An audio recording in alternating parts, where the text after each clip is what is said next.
The pin on the map led to a place that had been erased. A decommissioned hospital, dark on the edge of town. It was the kind of destination that makes you check the lock on your own door. And my passenger? She didn't just look sick. She looked like she'd just walked out of a ghost story. Hospital wristbands, paper-thin skin, a tremor in her hands that never stopped. The rain was coming down hard, smearing the streetlights across my windshield. I remember thinking, this isn't just a fare. This is something else. This is one of those nights that sticks to you, long after the shift ends. The kind of memory that wakes you up at 3 a.m., tasting cold metal. It was almost 2 in the morning, the kind of dead hour where the city holds its breath. The ride request had come in with no name, just a set of coordinates blinking on the dark screen of my phone. I found her standing under the broken awning of a closed-down laundromat, drenched. When she got into my Toyota Camry, she brought the smell of rain and cold concrete with her. She didn't say a word, just huddled in the back seat, staring out the window. Her reflection was a pale smudge in the rearview mirror. I drove through the sleeping suburbs, past the glowing signs of a 7-Eleven and a Taco Bell, heading toward the industrial outskirts. The silence in the car was heavy, broken only by the rhythmic thump of the windshield wipers and the low hum of the engine. Here's where it gets darker. As we left the last of the streetlights behind, the GPS announced our arrival, but there was nothing there. Just a rusted chain-link fence and a sprawling, dark complex of buildings behind it. The Northgate Medical Center. I knew this place. It had been closed for years. I stopped, my headlights slicing through the thick fog. "Ma'am, this is the place," I said, my voice feeling too loud in the quiet car. She didn't look at me. She just pointed a shaking finger toward a side entrance, barely visible through the overgrowth. "There," she whispered. "You have to take me to that door."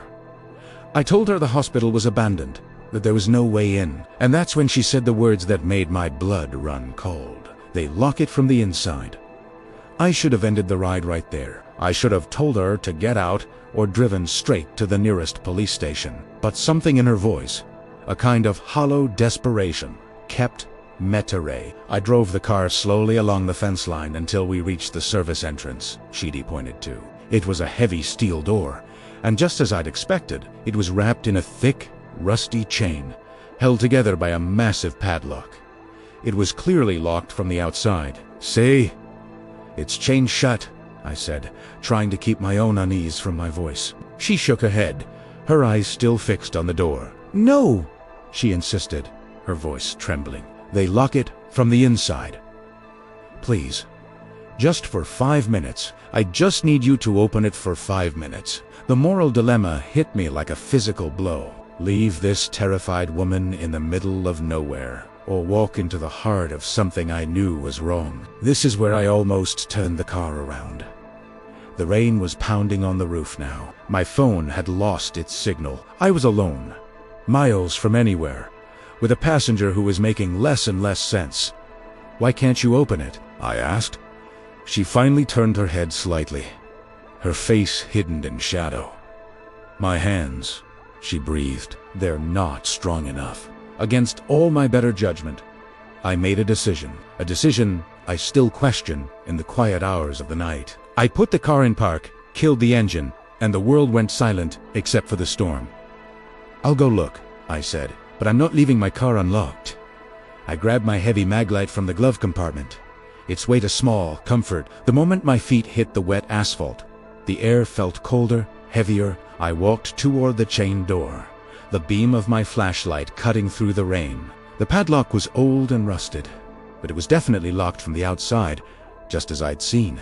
There was no logic here. I turned back to the car, ready to tell her this was impossible, but she was already standing on the pavement behind me, her thin frame silhouetted by the car's emergency lights. I hadn't even heard her get out. "The bolt cutter," she said, pointing to my trunk. "In your emergency kit." My heart hammered against my ribs. How did she know I had one? I carried it for roadside emergencies, but I never mentioned it to passengers. The whole situation felt like a choreographed nightmare. The rational part of my brain was screaming at me to get back in the car and drive away, but she just stood there, shaking in the rain, looking so fragile. 5 minutes, she pleaded again, her voice barely a whisper above the wind. "Just 5 minutes."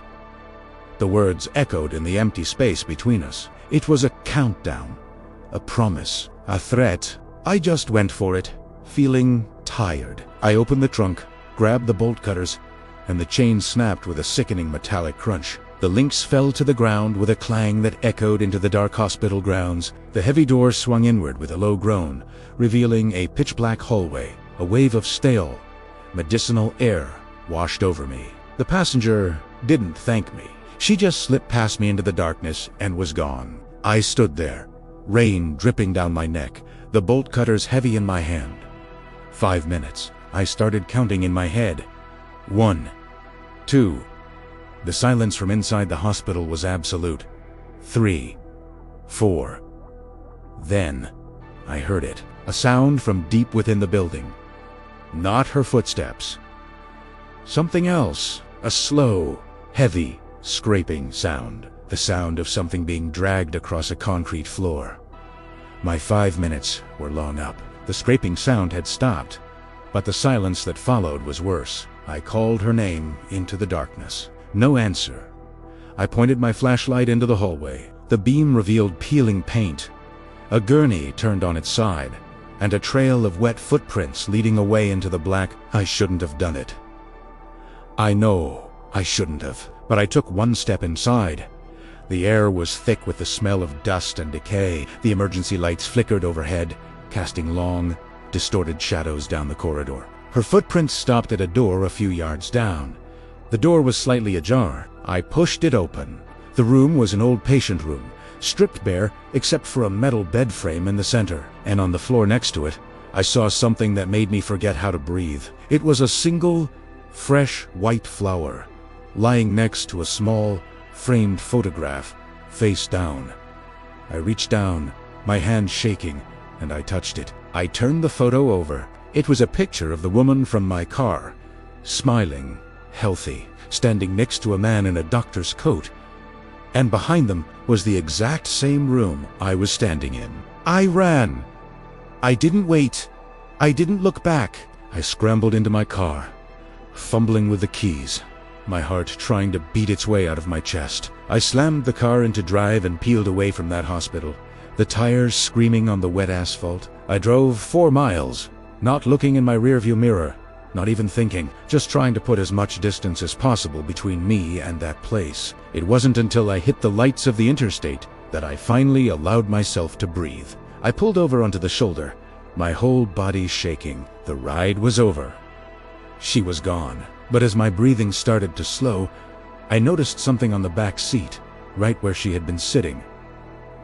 I found a small, white hospital bracelet. It was still warm to the touch, and the patient's name was printed clearly in black. It was the same name engraved on a small brass plaque on the back of the picture frame I'd found, and next to it, the date of her death, from 5 years ago. If this felt too real, say something below. The Knights remembers more than we think.